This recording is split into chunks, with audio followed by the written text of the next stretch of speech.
Boa tarde.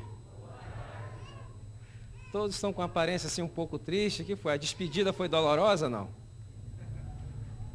Muito bem, bem-vindo à nossa segunda parte do seminário do Éden ao Fast Food. Essa manhã eu mencionei, se nós quisermos fazer uma reforma na nossa saúde, qual o primeiro passo que nós deveríamos tomar?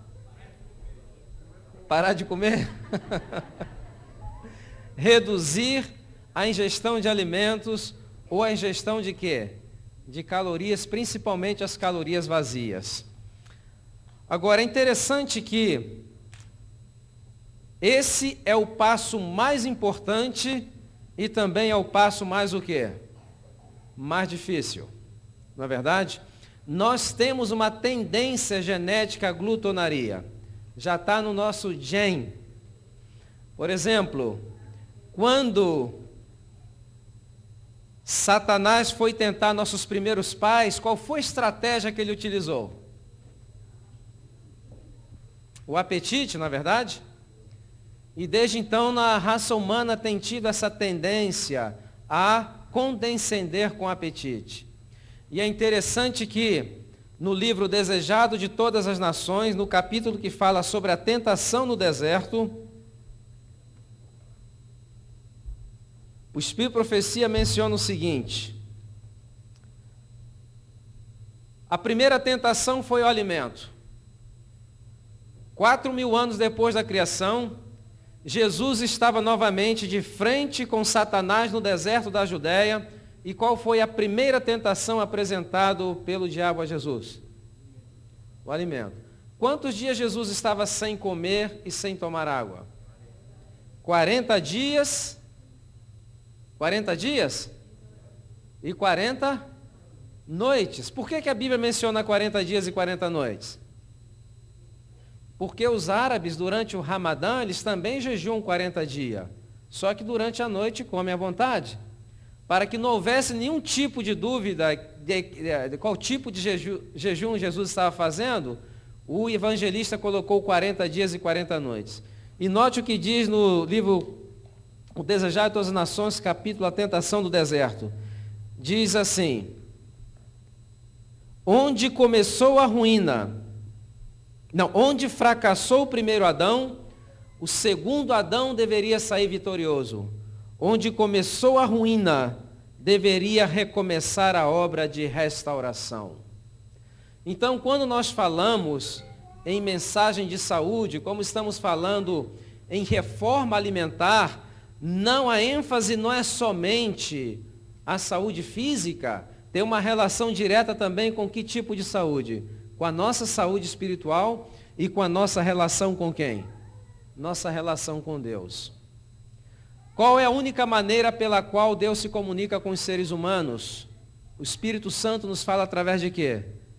Da consciência, dos receptores dos neurônios. Se o nosso cérebro não está em condições de receber o quê? De receber essas mensagens, nós ficamos cada vez mais o quê? Mais insensível e não entendemos. E ela ainda menciona algo como advertência até para nós como líderes de igreja. Ela diz o seguinte: que os líderes de igrejas, em condescender com o apetite, muitas das vezes se reúnem para tomar uma decisão importante com relação à direção da obra. E por terem suas mentes tão embotadas pelo excesso de comer, muitas vezes dizem sim quando deveriam dizer não, e dizem não quando deveriam dizer sim. E as decisões que são tomadas nem sempre ajudam o quê? O avanço da obra. Porque nos está faltando o que nós chamamos de discernimento espiritual. Então, reduzir a quantidade de alimentos não vai somente nos trazer mais a saúde física, vai estar relacionado também o quê? Com a nossa saúde espiritual. Por exemplo, muitas das vezes no sábado pela manhã, come-se tanto que quando chega na igreja, enquanto que as verdades estão sendo ditas do púlpito, verdades que têm consequências eternas, muitas das vezes pela maneira como nós estamos alimentando, nós estamos fazendo o quê? dormindo enquanto essas verdades estão sendo derramadas, porque colocamos o nosso cérebro ao comer demasiado, sem condições de observar e de perceber as verdades que estão sendo ditas. Então existe uma relação direta, não é só questão de saúde, é questão de crescimento o quê? De crescimento espiritual. E hoje eu vejo as pessoas. Jesus tinha sua estratégia. Todas as vezes que Jesus tinha que enfrentar uma grande crise, o que é que ele fazia? Ele jejuava e orava. Nós, seres humanos, todas as vezes que temos que enfrentar uma grande crise, o que é que nós fazemos?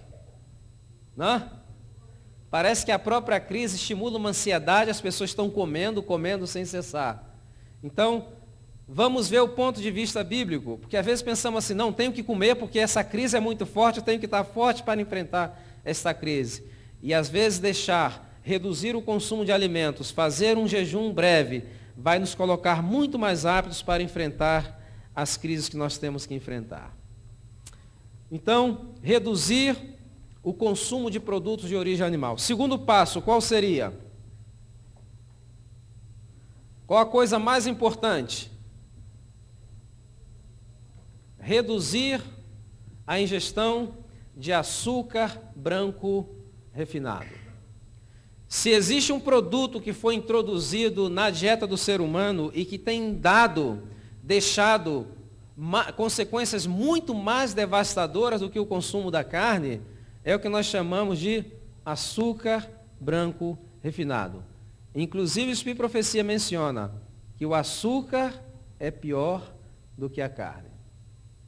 Então, às vezes, nos tornamos vegetarianos, que é uma grande coisa, e os vegetarianos, às vezes, têm algum problema, porque ele, como deixa de comer carne, ele começa a ter um sangue muito alcalino, e o corpo fica pedindo alguma coisa para manter um pH normal do sangue. E o que acontece?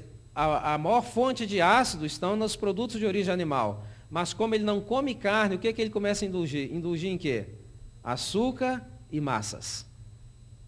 Então, todo vegetariano tem uma tendência muito grande pelos doces e pelas massas, porque o seu corpo pede. Então, o vegetariano, ele tem que estar com a sua alimentação equilibrada. Se ele deixou de comer carne, ele tem que substituir por produtos que vão produzir nitrogênio para que o pH do seu sangue possa estar equilibrado. E quais são esses produtos? São os feijões em variedades e também as nozes. Se não comemos feijões, variedades e nozes, nós vamos ter a tendência de indulgir principalmente nos doces e nas massas. Agora, o açúcar branco refinado tem deixado, ao longo da história, poderia passar aqui 3 dias só falando do aspecto do açúcar branco refinado. Nós temos apenas alguns minutos, vamos tentar resumir.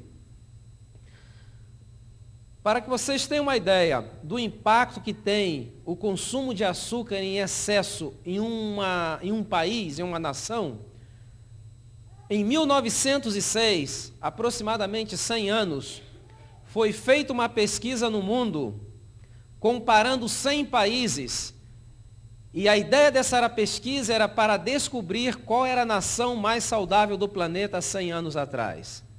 Sabem vocês quem detinha o primeiro lugar em 1906 como a nação mais saudável do planeta?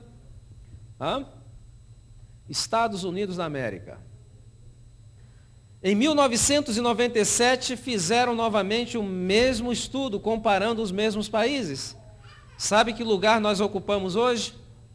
Ocupamos o lugar 97º. Agora a pergunta lógica seria, o que aconteceu nesse século? Que nós deixamos de ser, que o país deixou de ser a nação mais saudável do planeta para ocupar quase que o último lugar. E a resposta é muito simples. Em 1906, o consumo de açúcar nos Estados Unidos era apenas 1 libra por pessoa por ano. Em 1997, o consumo de açúcar nos Estados Unidos já alcançava 185 libras por pessoa por ano.